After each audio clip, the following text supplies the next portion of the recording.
And good evening to the Thursday night podcast from the American Scouser TV. You've got the best two, the two Irish lads tonight. No games to talk about this past weekend. They're both involving Liverpool at least, and anything from the weekend has been dealt with on Monday.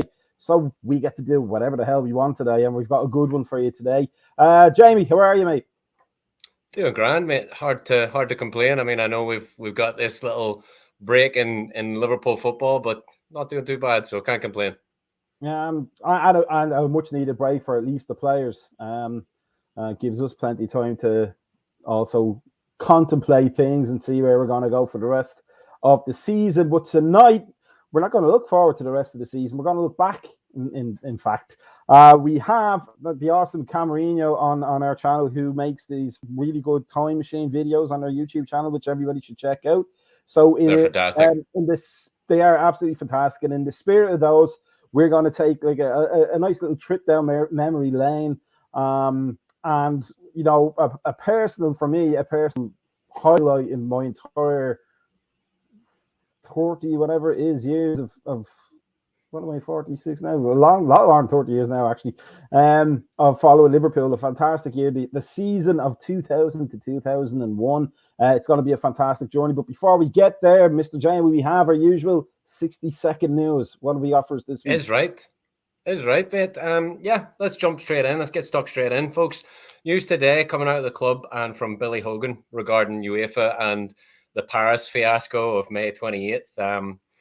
News all on the official website there. Definitely get stuck into all of that. Way too much in depth for me to jump into right now. But over 9,000 LFC fan accounts have been made, and by no means are we at the end of this fiasco, debacle, whatever you want to call it, yet. But you know, keeping it Liverpool, we have two big games at Anfield this week. It is the LFC ladies' turn to host the Goodison girls at Anfield. That's going to be televised on Paramount Plus, I believe, and that's going to be 1:45 EST, Eastern Standard Time. And just before that, on Sunday, we've got Saturday, the local GMP time of 3 p.m. kickoff at Anfield. It's the Legends of the North game. It's United versus Liverpool. So pretty apt that we're going to be talking about the 2001 Legends today, because they're all on show. I'm going to rattle through them real quick. Dudek, Vesterveld, Kavarma, Skirtle, Aurelio, Honcho, Traore, Vignal, Arbeloa, Johnson, Sissoko, Gonzalez, João, Alonso, Riera, Darnan, Garcia, Keane, Veronin, Maxi, and Latalik and Pongol as well. So lots to be excited for in this nice little break we've got. I'm just puzzled that Kavarmi got in there into the Legends. No, you would have been in the. Who the hell are you, Tim? The forward line is interesting, right? I mean, You've got Keane, Veronin, Maxi, and Latalik and Pongol. So it's literally the forward line of what might have been. Yeah, right. The possibilities. Well, yeah, fantastic about the LFC women being on Paramount Plus. For anybody who has it, they should be watching. It's absolutely amazing that we're going to get those games. To see if you subscribe to that channel, it's better than having to hunt down, you know, streams that we're not supposed to probably talk about. But it's great to have high quality, you know, camera work, production values, and everything for what is, as we talked about, I think in the past, a very valid soccer experience, and especially for Liverpool, because we look like we're on the up for once. Yeah, absolutely. I mean, great opportunity to bring the kids out to Anfield, bring whoever out to Anfield, get yourself a ticket if you're in the area. Be a great game to watch. The derby at Anfield is always going to be a bit of grit and determination, a bit of tackles thrown in. It's good to see. Oh, that's always to see. Women's soccer is a fantastic sport. So let's get to our thing today. We have it's absolutely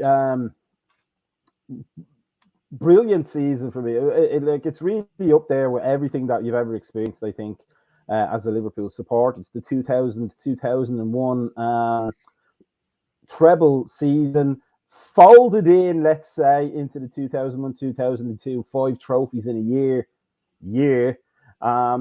Jamie, the dinner plate, right? Where the dinner plate. It's that typical Man United bullshit, you know, when you do win it, you count it as a trophy. When you don't win it, you don't want to hear about it. But I mean, we lifted 5 trophies that year. Well, Charity Shield was one of them, but the Super Cup 2. I mean, 5 trophies. The domestic treble. Well, sorry, not the domestic treble, but you know what I mean. The cup double and the European trophy. I mean, like I remember at the time, you know, Man United fans being a bit salty about it.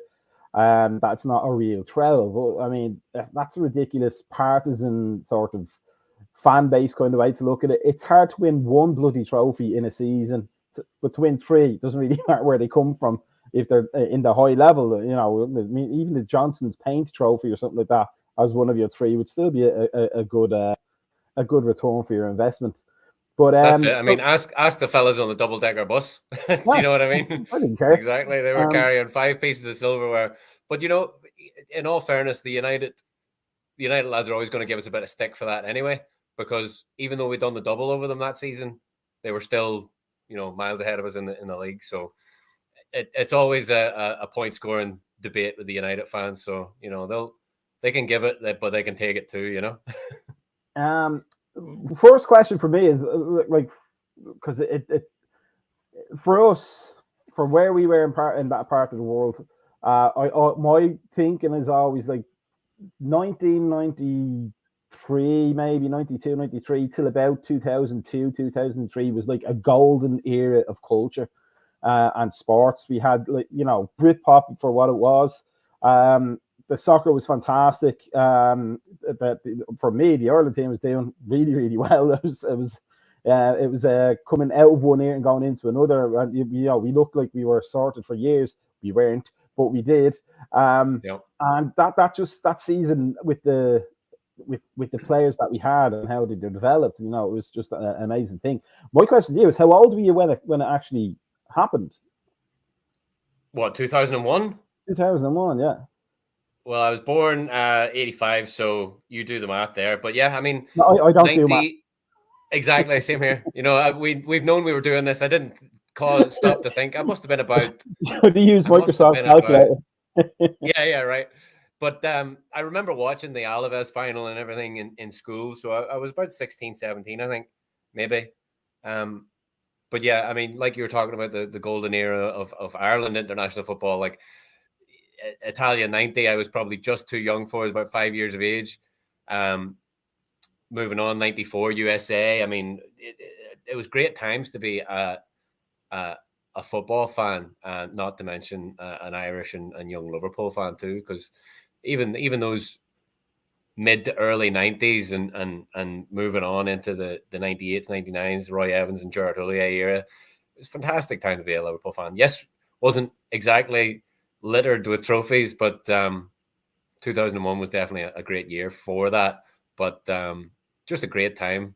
You know, you always cast your mind back, and maybe nostalgia has that rose-tinted glasses a wee bit. But you know, I can remember great times in the absolutely Daz Houllier, very underrated manager, and I'm sure we'd dig into him a wee bit as well. May he rest in peace up there. Absolute Liverpool legend. I mean, the man was on the cop from the late 60s. He was a student teacher, 21 years of age. He was on the cop at Liverpool. He's been quoted as saying he was a Liverpool fan since those times. Great manager, very underrated, like Daz has said. But yeah, great times to be a Liverpool fan in those mid-90s growing up. You know, it was the heyday, you know. Never mind the rose-tinted glasses. I was full red-tinted glasses, you know. Yeah, it was, for me, I was 25, I think, at the time. 24, 25. Just out of college, first proper job, living in a nice little penthouse apartment in the middle of Dublin that I got cheap because the guy who owned it, the landlord, was a lecturer at Trinity College where I went. So he kind of kept us on at like student rates for another year or two, which is brilliant.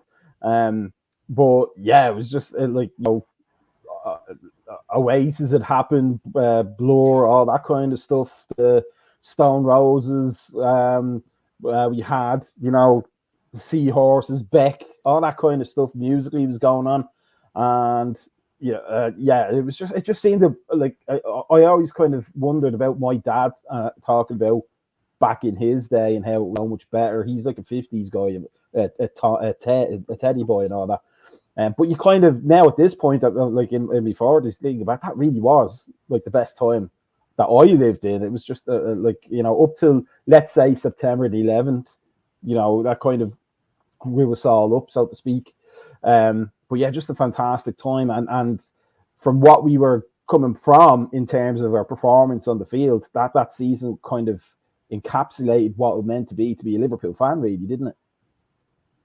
Yeah, absolutely. I mean, you know, we had trying times, obviously, you know, before my time, obviously Hillsborough and Heysel and European football was on the back burner for us because of those tragedies, and you know, we hadn't really hit those heights that we had been back in the days of yore. So it wasn't a good time being a Liverpool fan in the 90s. It wasn't. It was difficult. There was the FA Cup final defeat to United. There was, you know, there was a couple of almost rans and great seasons. Don't get me wrong, but like I said before, just not littered with trophies. And then 2001, you know, with the power share and Evans and Houllier lasting only a couple of months, I think. But yeah, Houllier, like Daz said earlier on, really underrated manager. At least in the immediate aftermath of that, I think it's nowadays it's being talked about more, obviously, with his passing and just looking back, you know, to seasons like 2001 and it being the sort of the regen, the re-evolution. It was what was it? It was evolution, not revolution. That was the big thing round Anfield at the time. So yeah, great times to look back on now. And like, you know, in terms of Europe, as you said, just incidentally, it has to be said that the Evans Houllier partnership lasted a hell of a lot longer than Arthur Milo seems to looks like it's going to be lasting at Anfield. Yeah, too soon. That was too soon. But we're not bashing him. Not bashing him at all. But yeah, I remember, like, you know, in '92, I think it was '92, the first Liverpool games back in Europe after the ban. And we didn't know our arse from our elbow for a couple of seasons. And you know, I know we got close once or twice, semi-finals, quarter-finals. Did we get to a final under Evans? Or Souness? I can't remember. It was a semi-final, wasn't it? It was Lens or Marseille. I'm not sure it was a final. Yeah. Yeah, and we just close, but you just never felt that team, like the Spice Boys team. You know, McManaman, one of my favorite players of all time. Like, I loved watching him play. Redknapp, who, to be honest, he was never my favorite player, but it turned out, as far as I'm concerned, to be a poser in the end. But Paul Ince, as I think we talked about, in terms of the leadership stuff, the governor and all that kind of stuff, was a damp squib. It was just always, it seemed to be like an enormous amount of seasons that promised so much and just gave so little, and you just expected failure. And then this little French guy comes along, and it just felt different all of a sudden, didn't it? Yeah, I mean, I remember it still to this day. You know, the power struggle and shaking hands awkwardly with Roy.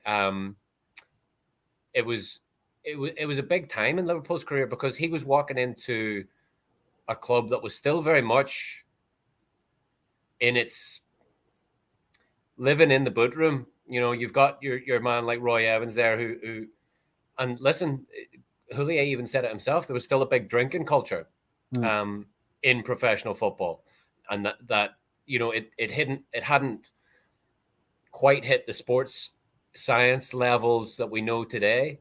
It was certainly starting to get more serious and more technical and delving deep into what the players are doing in their downtime and what they're eating and what they're drinking. But there was a big drinking culture still there that Houllier had to get rid of. And you know, then you know, he brings in a man like Phil Thompson for a bit of that backroom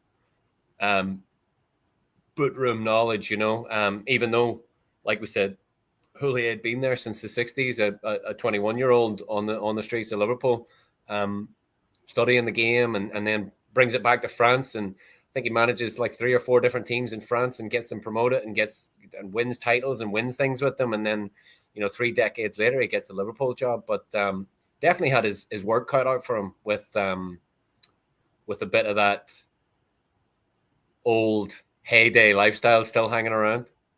I'd certainly. I remember reading, because I was a hound for getting the LFC magazine because it was brand new, and that culture, that pop culture that was seeping into football at the time. Jason McAteer on the cover, or Phil Babb, or some other spy nonsense. But the Spice Boys, yeah, it was on Jamie Redknapp too, though. I mean, my namesake, I did used to love him, but he was a bit of a poser. But the 2001 season, he was always injured, wasn't he? He was there the FA Cup final day to lift the trophy, but I think he got 1 goal in my research. I think he maybe scored 1 goal 2001 in the league. I might be wrong, but it was it's good to see him lift the FA Cup at the end of it all. But I mean, yeah, what a great season! So much to talk about. Like, we could be here all evening. It was good. It was good to see him lift the trophy at the time, but he made remarks subsequently about Gerard Houllier, who had, in the treble season DVD, because I watched that thing like 150 million times, made a point of saying, Jamie was our captain, and I wanted to make sure he got up to lift that trophy, even if he didn't play much part in any of the campaigns. And then a few years later, on some game show, Jamie Redknapp was calling Houllier a wanker for not letting him get up to lift the trophy, and that wiped everything for Jamie Redknapp from me, because like Gerard Houllier would have been perfectly in his rights at any point during that season to go, off the Bournemouth you go there, Jamie, you're completely useless to us. He was a permacroc even before that. I would imagine.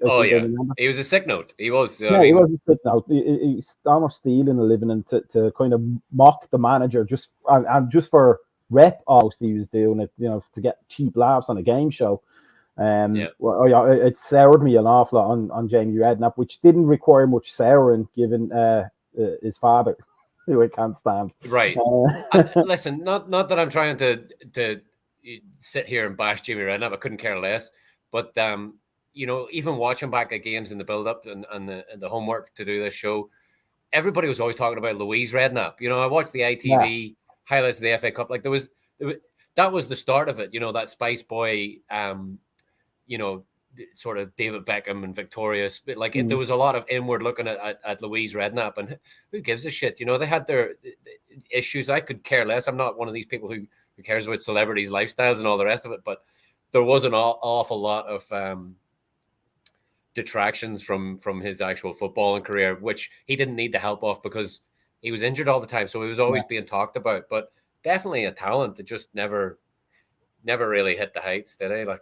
Trivia question for you: what was Louise Redknapp's name before she was Louise Redknapp? Oh Jesus, Louise Bell, was it? No, it was Louise Nording. I remember. What was the band she was in? What was the band? Couldn't tell you. All right, so you know that, but you don't know the band. I went as far as fancying her. I didn't go anywhere near listening to her. I was a Stone Road head. Yeah. Oh, yeah. With flare jeans and tight t-shirts. Here's what were your expectations? Even if you can remember back then as a teenager going into that season. Because just for myself, I just you knew there was something different about Houllier, but you also knew there was a lot of the same players, or we've had so many disappointments with players, because we had like Karl-Heinz Riedle, who you thought was going to elevate the attack, and he didn't as much as he tried. You had Paul Ince, who was supposed to give us that steal in midfield under Evans, and did nothing. Neil Ruddock under the Souness here, who's going to give us that defensive strength that we lacked apparently, did nothing. Julian was going to solve our left back problems, did nothing. So there's always that slight edge of it looks good, but what's going to happen really? What were your thoughts? Do you can you remember going back into the season? I do. I mean, I remember we got Lippmann and look, Sparky Parky and BJ here in the comments. Eternal. That's it. Jesus Christ. Jesus Christ. Well done, lads. I just want to put BJ's one up there because he did it more emphatically, because he has the records and he wants to make sure no. Eternal, the band. The band. Well done, lads. You've done us proud there, showing us all our ages there. But no, seriously, We bought Litmanen from Barcelona that year, I think, and was a bit part player in the season. Amazing talent, absolutely. But I mean, I always had high hopes for Liverpool in those young years, but could never have dreamt of the season we had. You know, the Worthington Cup, as it was called. We kind of waltzed that. We had a really good draw. I've got it written here. We had Rotherham in the third round, Leeds Ellen Road, which was tough. City then in the fifth round, Tranmere in the quarter final, Wickham in the semis, and then that's the FA Cup, and then Arsenal in the final. But yeah, Palace in the League Cup. Yeah, that's right. Yeah, 9-0, I think. 9-1 or something. 9-1. It was Clinton Morrison got their goal. That's the great Irish hope. And it was Birmingham in the final, wasn't it? Yes, I believe so. But I mean, to do the domestic double and do really well in the league, enough to get our Champions League points and to win a European competition was just amazing. You know, I said, I cast my mind back. I was in school at the time. I'll never forget it, listening to the Alaves game. And, you know, we would always sneak away and watch the matches. But anyway, that was a long time ago. That was a boarding school. I was at boarding school. So I had to stay there Monday to Friday. And then, so we always snuck away and would listen and watch the games. And I always remember that Wednesday or Thursday or midweek football, Champions League and all the rest of it, sneaking away to watch the games was great crack. But brilliant season. Was there a point during the season, and I would imagine for everybody, it's probably after Christmas, where you thought, you know, something might be happening here. We might actually have a good one here. We were on fire in the league. Like it was Owen. Owen got his 50th Premier League goal at the very start of the season, and then got a hat trick a game after, and then Heskey starts popping up with goals, and you know the whole team done really well. Like I think there was a stat I read again in the build up to this. There was 10% of our goals were accounted for by subs that season. So you know, it wasn't just a good 11. You know, we had the youth obviously of Owen and Stevie G breaking into the squad, and older heads around as well. You know, I see some of the comments up there from earlier on from Daz and from Boaz about Smeetser and Stevie G, and so many great players. Patrick Berger, I mean, some really good quality players kept popping up with goals left, right, and center. Danny Murphy getting a good handful of goals that year as well. But it kind of was getting to that Christmas time, you know, because there was that big Arsenal game around Christmas. I think it was the Boxing Day game, or I think maybe the 23rd of December. But it was I think we won 4-0 against Arsenal then as well. Yeah. That's Stevie Gerrard screamer as well. So it just great games, and we really started to pick up momentum and just look. And Daz O'Connor said it again. We played 63 games that season, similar to the one just passed. You know, we played every minute of every game we could. Fantastic. You know, definitely one for the books. For me, it was probably. I want to say I was a bit, obviously being around 10 or so years older than you, I was a bit more cynical and wizened. But winning the League Cup, like after that, I couldn't see who was going to beat us at that point. Like I really thought we would have a chance at winning 2 of the remaining 3 trophies, and then getting into the Champions League. Maybe not on the last day. I was probably a bit more overconfident on that. But yeah, it was there was just an energy about that team. But I think the great thing about, as you're talking about, like you know, the makeup of the squad and goals coming from subs, we'll talk about Gerard Houllier specifically a bit later, but we kind of forget that pre-heart attack, aortic dissection, if you want to be technical, the guy was a tactical master. He was almost seemed like he had an answer to every single problem that any team presented against him. You know, that's one of the things just to cut in. One of the things I was listening to him. He said he was always told that not to be so far ahead of the curve where you're trying stupid stuff, but he said you need to always be changing it that slight little bit to do better and better and better. And he really was. He was a tactical magician. Yeah, it was absolutely brilliant. And we talk about, Benitez being a tactical, and he was a tactical genius. But I never thought Houllier got the credit he got. And more so because I think the record bears it out that Benitez was a much better European and cup manager for us than he was a league manager. Sure. Not that he was bad in the league, but Houllier just seemed to get the entirety of the culture of English football. He won almost, and possibly easier times for Rafa too. Well, maybe not easier times because Chelsea were on the up and up, but I do remember a lot of talk about when Houllier came in though as this sort of foreign takeover. This foreign manager. Things that really don't get spoken about today because they're so second nature. You Portuguese managers, you get managers from all over the world in the Premier League. It's the best league in the world. Why not? But I definitely remember a lot of talk about, this foreign manager coming in, and even in the FA Cup final was like French manager versus French manager. And who was it? BJ said, or somebody said earlier on in the comments that it was our first French manager. But I definitely recall a lot of prejudice towards the fact that it was a foreigner coming in. But like we spoke about, and we will always speak about with Gerard Houllier, is he was on the streets of Liverpool from the 60s, going to the cavern clubs and being a young 21-year-old, impressionable 21-year-old on the streets of Liverpool, and came to go to the games and sit and stand on the cop and sing with the rest of the copites. And if you've ever stood on the cop and sang "You'll Never Walk Alone," it's life-changing. I've been fortunate enough to do it a few times now, and it's honestly it brings more than a tear to your eye. It's something that literally changes your world, and you can definitely tell it done that for Gerard Houllier, because to get the job three decades later and be as passionate, and the man nearly died on the touchline for us. He was great, and definitely doesn't get the credit he deserves, possibly still to this day. I would definitely say that. And certainly have opinions on that when we get to talk to him later. We have so many memories of that season, and we talked before the show about we want to discuss some certain things. So let's talk about goals, because we had a lot of them in that season, and we had some fine goals.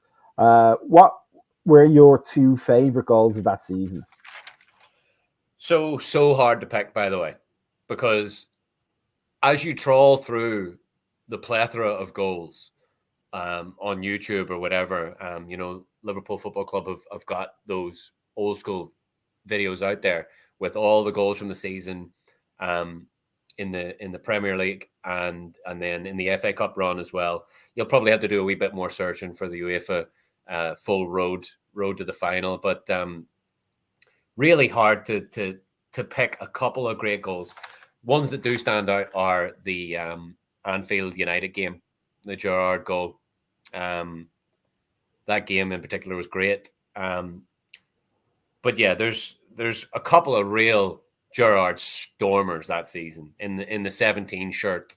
That freeze frame doesn't do it anywhere near justice, as we know, but Barthez slips, almost plays the ball out. It gets knocked down. I believe it's Fowler lays it off for Gerrard. Gerrard takes two touches, and then it's just rifles it. Absolute rifles it into the back of the net. And it really, that goal becomes a staple diet for Stevie G, and all Liverpool fans around the world will remember him for goals just like that on the big stage against United. I spoke earlier about his goal in December 2001 against Arsenal. It was another stormer. That was the tongue out celebration against Arsenal, that one. Another great Gerrard goal was in the Alaves game in Dortmund when we won the cup, the UEFA Cup. That one where he's beckoning over Owen. So many great goals. Fowler's goal against United as well. I mean, so many. I can't choose two. But let's talk about this just briefly, just because I want to say, like, for so many reasons we can't put video on this, but this freeze frame for me, and the reason why I picked it is, for the most part, to take maybe a player that was the best back four in England and the best back five if you count the defensive midfielder in there, and they couldn't do anything to stop him. There was literally nothing they could have done to stop him. They probably have a textbook back four shape for that situation. And Steven Gerrard was pretty much just saying, "I don't care. This is going back at the back of the net within a half a second." Stevie had that one. Well, he had plenty of great technique abilities, but he had, and the Klinsmann celebration. Look at that, brilliant! You got the Klinsmann celebration in there. That's brilliant. That's another iconic Stevie G moment. Yeah. But I mean, he was an icon, and will always be an icon. Like that one move where he just breezes the ball past players, like he just touches it with the outside of his boot and cuts across players. Like he just, especially that game at Anfield against United, he was miles ahead of people. And I think Daz said it there as well. But that was PO. He was Potty. He was a young player of the year that year. Fantastic performances throughout the season. One of the other goals I do want to talk about is from a Gerrard assist. It was Porto in the quarterfinals, I think it was. Mm. And Gerrard plays this again, iconic, outside of the boot, half volley pass, 40 yards across to the other side of the pitch to Danny Murphy. Danny Murphy takes one touch and fires it back across goal. It's a great goal. But it's just a classic Stevie G, casual 40-yard half volley pass that just ropes across the pitch. And the season is littered with moments like that. It really is a real treat to go back and relive those memories. If you've got the time, I suggest you definitely do. If this little trip down nostalgia road doesn't do it for you, you got to go out there and watch them goals. So you mentioned one of your goals of your second goals. Alaves. Got like 12 here. You got like millions of them. The Alaves goal. Now again, I just want to like capture that. Even it doesn't capture the moment of that goal though. For me, and I see you agree here. Michael Owen was the young threat of Europe. I think I don't think I'm remembering that incorrectly. In terms of strikers, but I believe he provided Gerrard with the pass that creates that goal. He did. Yeah, he did. Yeah. So imagine any team, but especially in the UEFA Cup final, planning to deal with Michael Owen's goal scoring exploits, and then suddenly he's the number 10 and he's providing the central midfielder with inch perfect passes for the central midfielder to finish like a world-class striker. It was just amazing, wasn't it? It was. But you know what? The more you look back into their two careers, Stevie G and Michael Owen were as thick as two peas in a pod growing up. And if you watch the Stevie G documentary and a few other documentaries out there, they were very reminiscent of their earlier days in that season. That's it right there. And he's beckoning him over because Owen gives him that ball. They have that partnership that's been forged for 6-7 years at this point. They've been playing together, and breaking into the first team together. Just they knew instinctively where one another would be, and for Michael Owen to become that provider for somebody as young and vibrant and that youthful effervescence, that beauty of youth where you don't know your beat, you're untouchable. And Stevie had that and had it throughout his career. But watching him and Owen in full flow was something else, because they had that partnership from day one and they worked on it for years, and they came up together and produced on the big stage together for Liverpool. It was amazing. I think as well, like with the lens of 2022 and how football, to sound a bit posh, the football discourse has gone in the last 5-10 years or so, probably a bit longer, with passing network maps and heat maps and touch maps and all that kind of stuff. That team, I think, if we look back on it, had so many partnerships that were not distinct from the rest of the team. So you, as you say, you have Owen partnership with Gerrard. There was clearly a link there, but there was also Owen and Heskey, who, Heskey was a great foil for Michael Owen. Then there was Danny Murphy and Stephen Gerrard. Then there was Didi Hamann and Stephen Gerrard. Then Gary McAllister and Didi Hamann. Then, do you know what I mean? It's amazing. Literally, and then even out in the fullback positions, Jamie Carragher was the right back then at that point, wasn't he? I believe he played left back as well too. I think he was left back in the final too, in the FA Cup. Like a partnership with, maybe Smeater was out there that day, or maybe Berger was out there that day. It was just whatever they were doing on the training ground seems to have been so fundamental, and something maybe that's missed these days in professional coaching, because there was not a single player that was in there. Maybe I don't want to be harsh, but maybe Christian Ziege later on, or Gregory Vignal, because he didn't quite work out, where there was no player where you couldn't see him working with any other player on the field. It was just so, again, like to throw out a phrase, so synergistic between every one of the, say, 14, 15 players. Actually, I will throw a name out there. Robbie Fowler looked like, to me, always the one that couldn't seem to figure out who he was going to play better with, which probably led to the problems that he had getting playing time. But sure, it's a trifling kind of thing, because he did contribute enough. Because he could have done it with any of them. Do you know what I mean? So It was kind of like, in the end, you just stick Robbie out there and let him do Robbie. You know what I mean? Yeah. Whereas Heskey and Owen were that yin and yang partnership, big and strong, small and quick, and Robbie is just Robbie. Definitely got his hand in goals that season too. But one player we haven't really mentioned is Nick Barmby. Got a couple of goals too, and got a goal in the Everton and in the derby there, because we just signed him from Everton that year. I think, but he was also cursed with a halting career at Liverpool with injuries, really, wasn't he? And sometimes I wondered back then whether it was, Houlier's training was sometimes too modern for the British players that we brought in, because they weren't used to more scientific methods. They weren't used to rotation. That was the big controversy a lot of the time in the punditry. So did get. I've got the UEFA Cup goal scorers here. 13 games, we scored 19 goals as a team. Who do you think? That's a great point as well. Henshaw and Hupia were a fantastic partnership at the back. Yeah.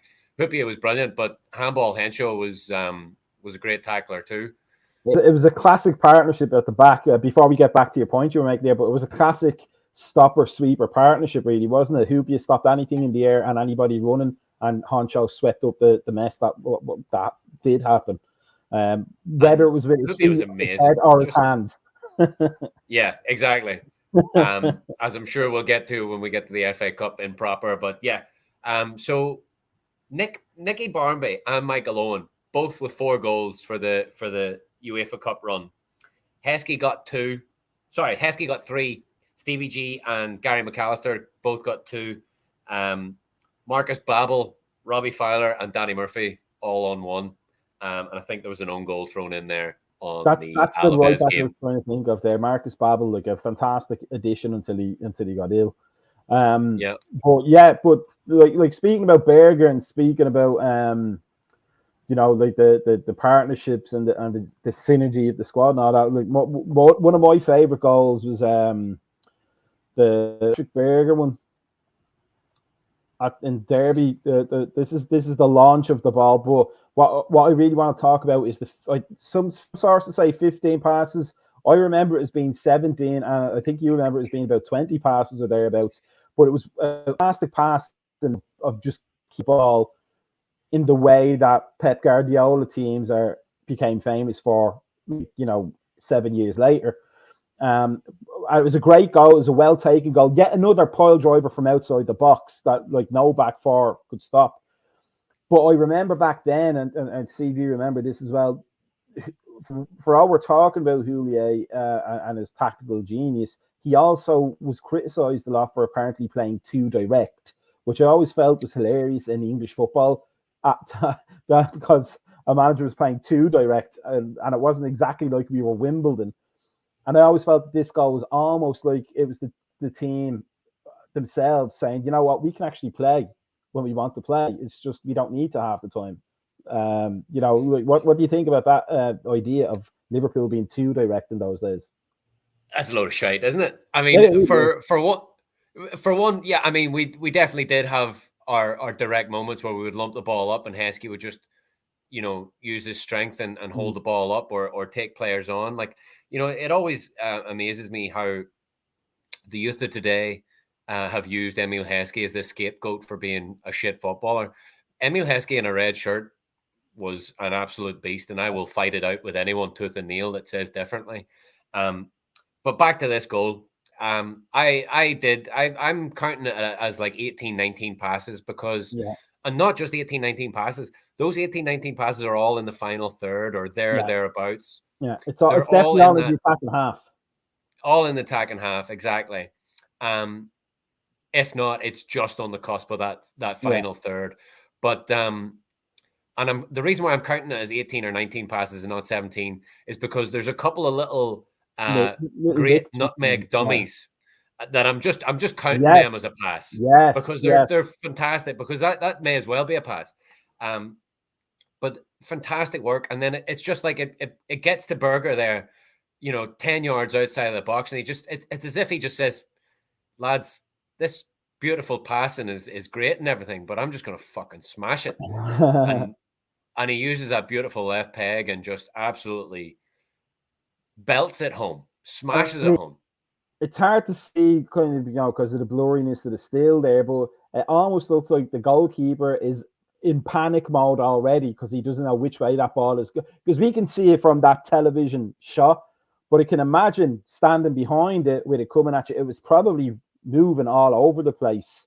And the Derby goalkeeper just had no clue what to do with it and just ended up not doing anything at all. But yeah, for in terms of, kind of in your faceness, that I thought that goal was a beautiful goal and I can't remember when I didn't see it live. But I think I saw it on a highlight show that night, and it was very much talked about with those little counters at the top of the screen. 1, 2, 3, 4. Because I remember watching it because I literally just watched the highlights of all these goals not too long ago. But they were talking about it, and they said, yes, we'll go to match of the day tonight and see. I wish I had counted how many passes as Berger striking that shot. And that's what the commentator said. I think it's Clive Tilsdale. Somebody back in those days says, oh, we're going to have to count that tonight. And, sure enough, everybody does. And we're still talking about it to this day, 20-something years later. But just to go back to what I said, we're in the days where that's all done automatically, and you know how many passes are done by the time it's finished. That in those days, in 2001, you had to count them manually. The second goal, this is an iconic goal, I think, for everybody. I don't even need to tell you what goal it is. Even if that picture was in black and white, you would know exactly what that goal was. That 21, man. Everton. That was now what I love about it is there's two things I love about it. The first one is this wasn't planned. It's not a training ground routine. Gary McAllister, old man Gary McAllister, conned everybody, even his own teammates, into thinking he was going to launch it into that little mixer there, where all the Liverpool players are edging towards, and Paul Gerrard and the Everton goal edging towards there as well. And Gary McAllister just said, you know what, I'm having a goal for myself today. I think that was for me the perfect encapsulation of Gerrard Houllier team. It was experience, it was strategy to a degree, it was heart and soul, because it was a hard fought derby, if I remember correctly. It wasn't an easy game at all. And then some sort of ingenuity that was completely improvised, which I think that kind of improvisation is missing a lot in modern football these days. It's all very mechanical and clockwork. But just like a perfect Liverpool goal. And the second part of it that I want to, like, why it's my favorite is this. I've never seen so much joy in a goal from a manager who clearly had no idea it was going to happen. He's as shocked as all of us. You know what I mean? Yeah. Look at that face. But I mean, you're absolutely right, Gary Mack. I think he was 36 at the time. You know, we're kind of emulating the past these days with Jimmy Milner, but Gary Mack was a real dead ball specialist. Definitely got himself a few goals that season as well. I think I've got it written down here. He went on a 5-game streak. Yeah. But he was fantastic. Dead ball specialist, like I said. Great penalties, great ball striker, but really kind of hit for a player at 36 in those days. He really hit his heights. He rekindled some of that his golden age. You know, he really did roll back the years for his little stint at Liverpool, and made it possible for us to make that, you know, long stretch of 63 games, because, you know, it's no mean feat, and the fact that we've only surpassed it last year, you know, not just as a club, but as an entity, a footballing entity, you know, 63 games in a season is unbelievable. But yeah, I mean, Gary Mack played his part too, and we go back and talk about those partnerships and key moments and key players, and Gary Mack's definitely up there, and you know, got his own song to prove it. I think, yeah, that's true. But I think as well, you have to remember, as you say, like, harken back to his own golden age, but his own golden age would have been 10 years before with Leeds United in the title winning season. That's how good he was. That 10 years after, when he already looked like he was 36 years old in 1992. Yeah. Your baldy head. Like that, your baldy head. But again, I think we mentioned this in not last week, but maybe the week before, the first episode. You know, best free transfers. He was a free transfer, if I remember correctly. And I think he probably should go down as the best, simply not for what he did on the field necessarily, but he seemed to ground that team together, like keep their feet on the ground, as you know, not the captain, but a leader. Very much so. You know, I've been there, I've done it. So, you know, listen to what I have to say. In the same way Gerrard did in his latter days at Liverpool. Although saying that, when just to play devil's advocate a little bit, obviously had a great career, but had never been to an FA Cup final before. But was exactly the type of player. The only player on the Liverpool side that had been to an FA Cup final was Robbie Fowler. Robbie Fowler, yeah, 96. But yeah, I mean, you're absolutely spot on. Gary Mack was one of those older players to really ground the squad and put in that good work on the training pitch and let these younger players know that this is the professional way to handle your career. And for young midfielders coming through at Liverpool, I'm sure they paid attention to everything Gary Mack had to say. A good lad by all accounts, you know, spoke well, loves his football, and just imagine being a young Stevie G or somebody like that coming up and having the chance to bend his ear and learn from the things that Gary Mack had seen. Because like you said, Leeds back in those days, he was a great part of their team too. If you could pick one game out of that season to be, you know, your favorite game, what one would you have picked? Well, I mean, it's difficult. Like the FA Cup is the one to pick, right? The FA Cup's ding, ding, ding, top answer. Alaves was also a good one, but an own goal won it. As mental as that game was, I know it was a great game, but an own goal won it. So that would probably be number two. But definitely some great quality games. Hard to look away from the 2-0 win at Anfield against United. That was a great game. I'll always remember that goal, that Stevie G goal.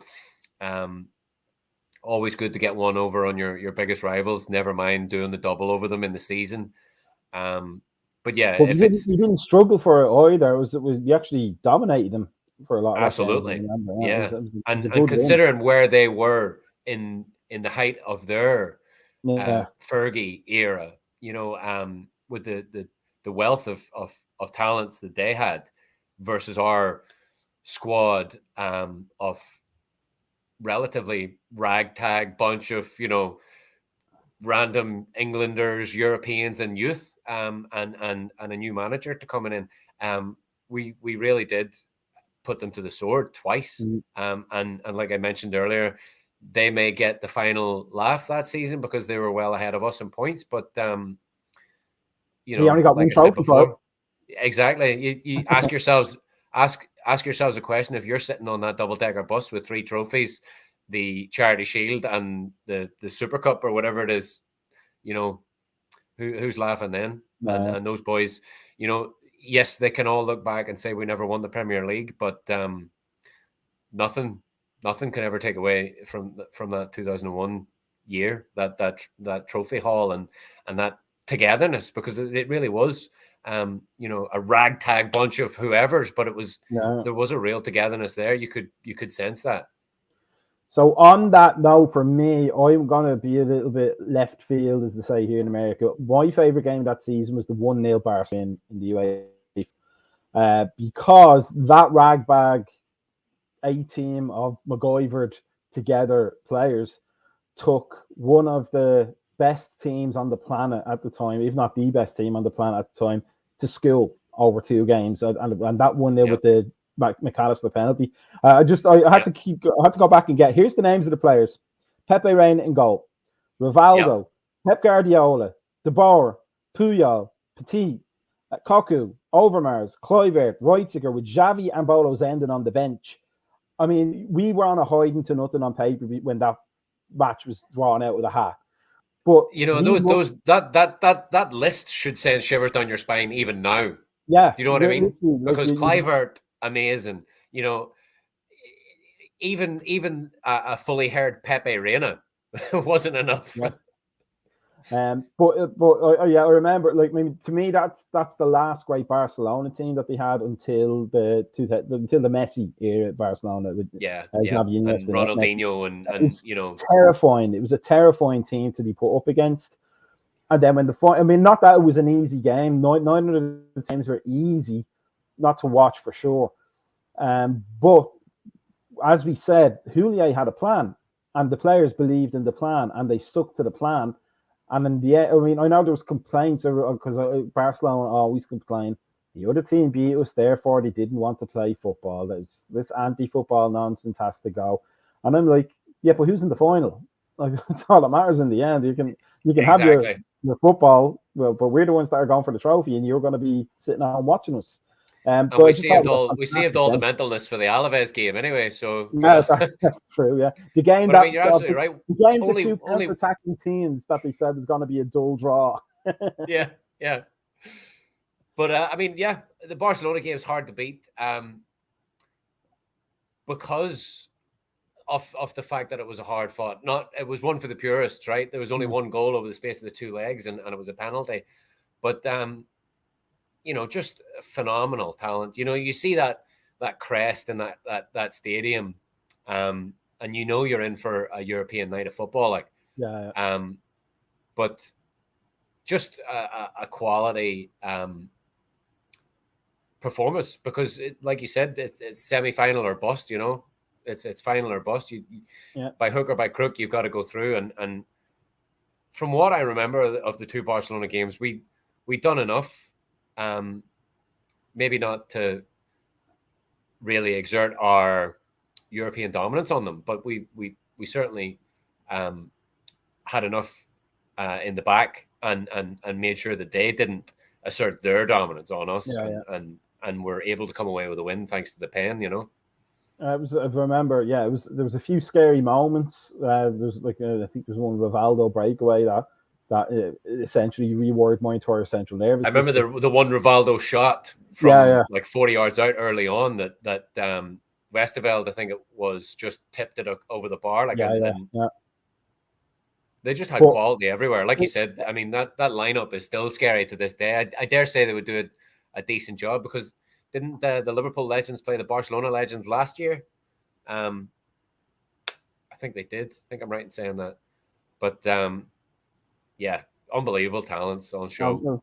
Fantastic talents, and as I said, I think at that point you knew Jared Houllier knew what he was doing after those two legs were done. Which brings me on to the next point, because I remember that era as much as we talk about positively as the era where social media in this form of comment sections on websites started to really kind of bloom in a negative sense. Do you think Jared Houllier as a manager gets enough credit for his achievements at Liverpool? Because there are still people who mock him and call him a one-trick pony and all that.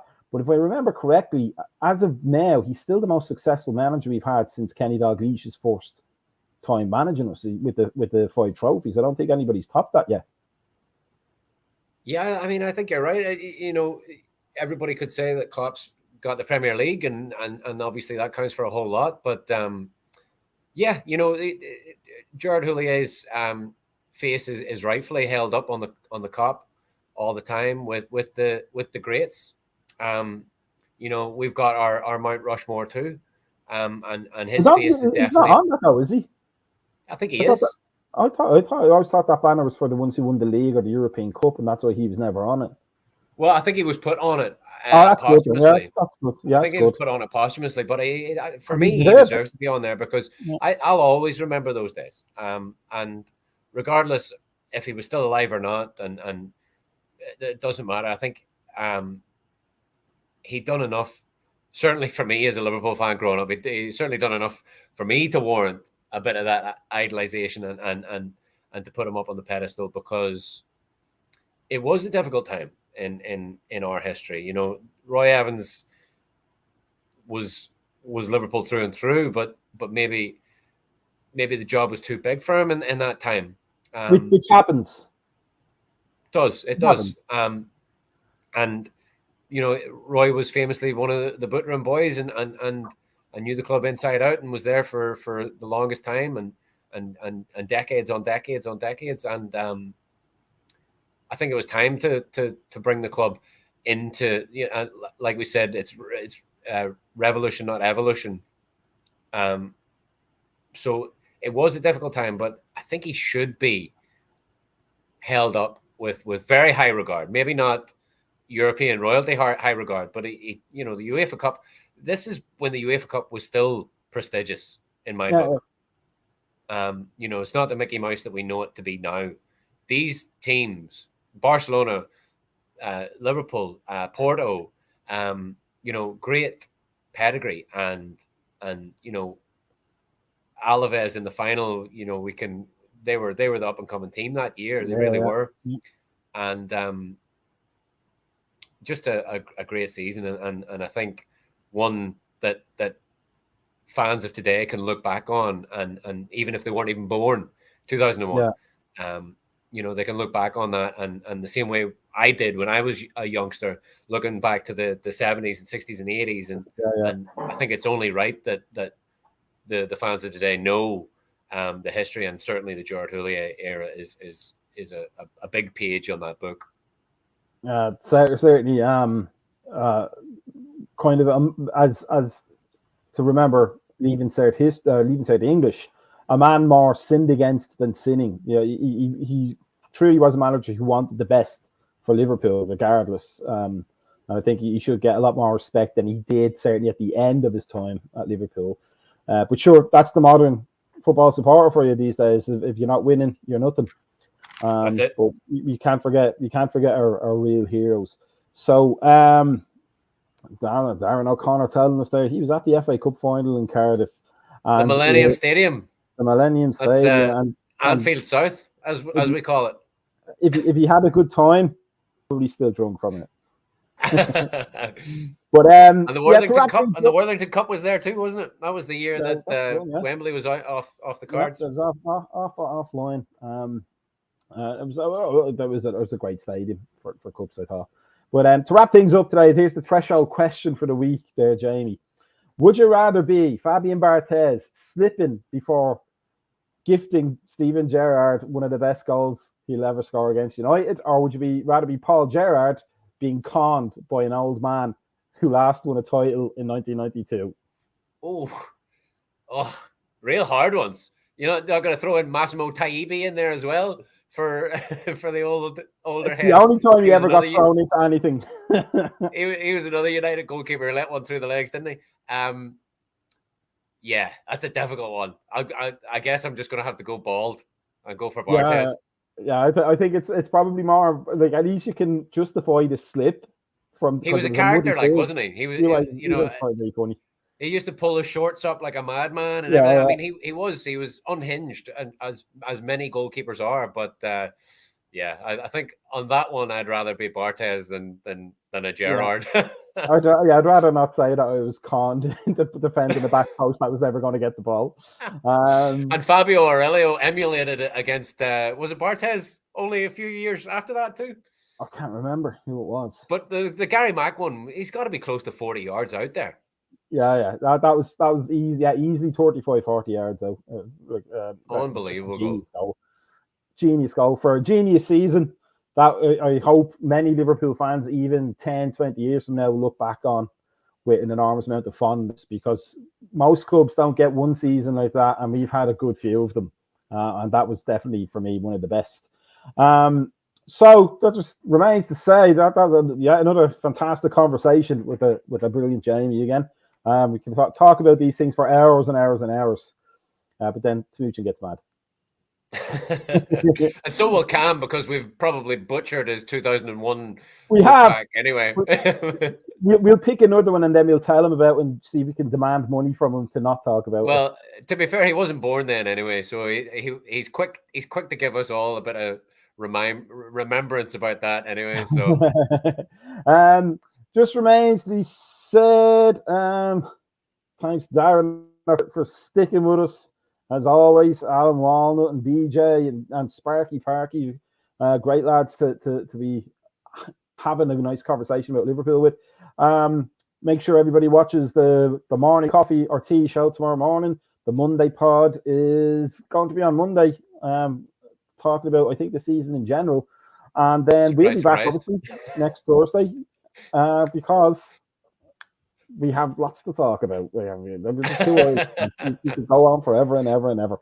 And then Alan Walnut, always Alan. We didn't even bash Brendan too much this week, Alan, so we did well today. We'll be back next week. Check out the Fantasy Football Show, which should be up soon, and the EPL show, the Morning Coffees, the Monday podcast, and we'll be back next week. We will pick a great topic for you guys to listen to. And it's always great topics when it's Liverpool Football Club, isn't it, Jamie?